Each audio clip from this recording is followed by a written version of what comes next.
श्री राधे। हे मेरे नाथ, मैं आपको भूलूं नहीं। हे मेरे प्यारे, आप ही मुझे प्यारे लगे। पूज्य श्री संत भगवान के चरणों में प्रणाम। परम श्रद्धेय श्री स्वामी जी महाराज कहते हैं, परमात्म तत्व की प्राप्ति में उद्देश्य का महत्व 15 आना, भाव का महत्व 3 पैसा और क्रिया का महत्व 1 पैसा है। परंतु आजकल साधकों की दृष्टि प्रायः क्रिया पर ही है, भाव पर नहीं है और उद्देश्य पर तो है ही नहीं।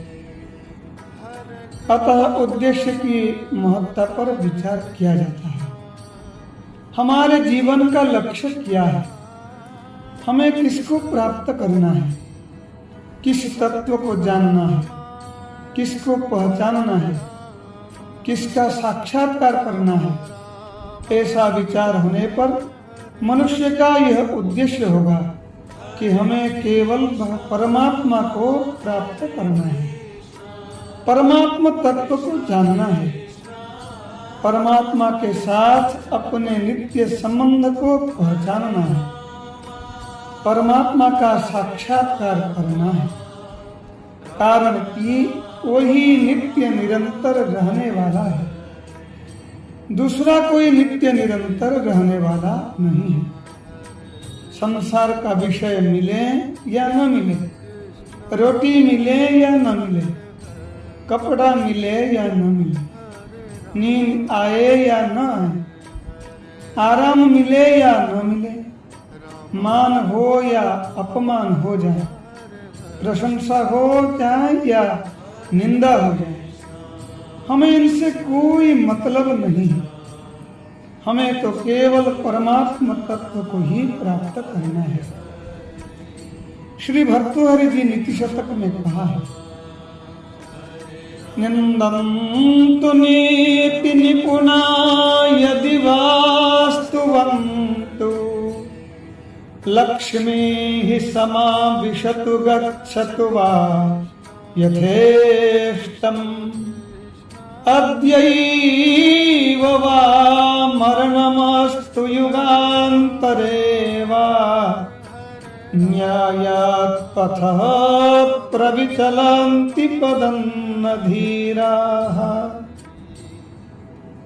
नीति निपुण लोग निंदा करें अथवा स्तुति, लक्ष्मी रहे अथवा जहां चाहे चली जाए और मृत्यु आज ही हो जाए अथवा युगांतर में, अपने उद्देश्य पर दृढ़ रहने वाले धीर पुरुष न्याय पथ से एक पग भी पीछे नहीं हटते। इसी प्रकार जिसका एकमात्र उद्देश्य, ध्येय, लक्ष्य परमात्मा तत्व को प्राप्त करने का बन गया है, वह हरेक जगह टिक नहीं सकेगा। जहां रुपये मिलते नहीं, प्रत्युत खर्च होते हैं, वहां क्या रुपयों का लोभी टिक सकता है? जिसका परमात्मा प्राप्ति का असली उद्देश्य है, उसको क्या सुंदर बातें सुनाकर कोई भ्रमित कर सकता है? परमात्मा तत्व क्या है, मेरा स्वरूप क्या है, जगत का स्वरूप क्या है, ऐसी जिसकी जोरदार जिज्ञासा है, वह हरेक कथा में, हरेक व्याख्यान में टिक नहीं सकता है। उसमें ताकत ही नहीं है कि वहां ठहर जाए। अगर ठहर जाता है तो उसका उद्देश्य अभी बना ही नहीं है, चाहे वह कितना ही ऊंचा पंडित क्यों न हो। हमें केवल परमात्मा को प्राप्त करना है। यह उद्देश्य ऐसा है जो अकेला 15 आना कीमत रखता है।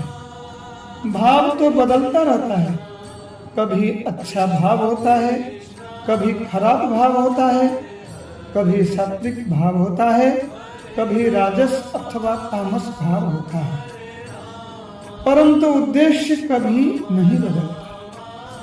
अगर बदलता है तो अभी उद्देश्य बना ही नहीं है, अथवा अपने वास्तविक उद्देश्य को पहचानना ही नहीं है। उद्देश्य मनुष्य की प्रतिष्ठा है। जिसका कोई उद्देश्य नहीं है वह वास्तव में मनुष्य ही नहीं है। यह मनुष्य शरीर हमने अपनी इच्छा से नहीं लिया है। भगवान ने अपनी प्राप्ति के उद्देश्य से ही यह मनुष्य शरीर दिया है। कब हम करी करुणा नर देत ईस बिनु हेतु समय। इस उद्देश्य के कारण ही मनुष्य शरीर की महिमा है। अन्यथा पंच महाभूतों से बने हुए इस शरीर की कोई महिमा नहीं है। शरीर तो मल मूत्र बनाने की एक फैक्ट्री है। भगवान के भोग लगी हुई बढ़िया से बढ़िया मिठाई इस मशीन में दे दो तो वह निष्ठा बन जाएगी। गंगा जी का, यमुना जी का महान पवित्र जल इस फैक्ट्री में दे दो तो वह मूत्र बन जाएगा। जो ऐसी गंदी से गंदी चीज पैदा करने की मशीन है, उस शरीर की कोई महिमा नहीं है। महिमा वास्तव में परमात्मा तत्व की प्राप्ति के उद्देश्य की है। यह उद्देश्य ही वास्तव में मनुष्यता है।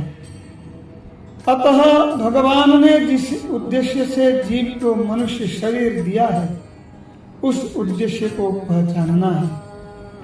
तात्पर्य यह हुआ कि उद्देश्य पहले बना है, शरीर पीछे मिला है। जैसे बद्रीनारायण जाने का उद्देश्य पहले बनता है, यात्रा पीछे होता है। अतः उद्देश्य को पहचानना है, बनाना नहीं है।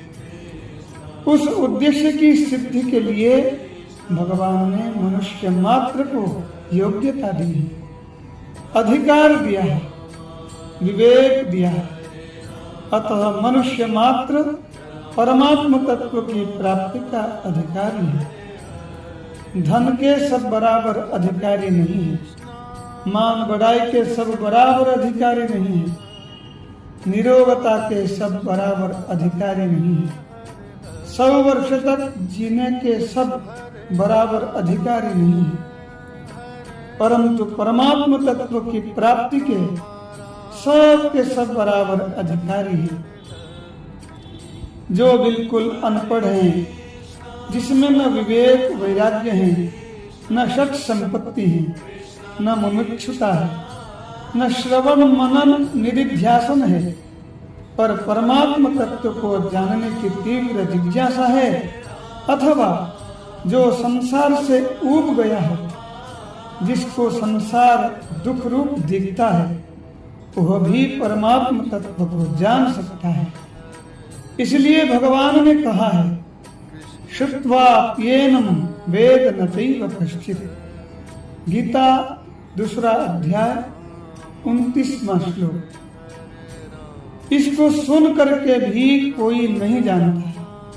तात्पर्य है कि पढ़ाई करके, उद्योग करके, परिश्रम करके कोई इस तत्व को जान जाए, यह असंभव बात है।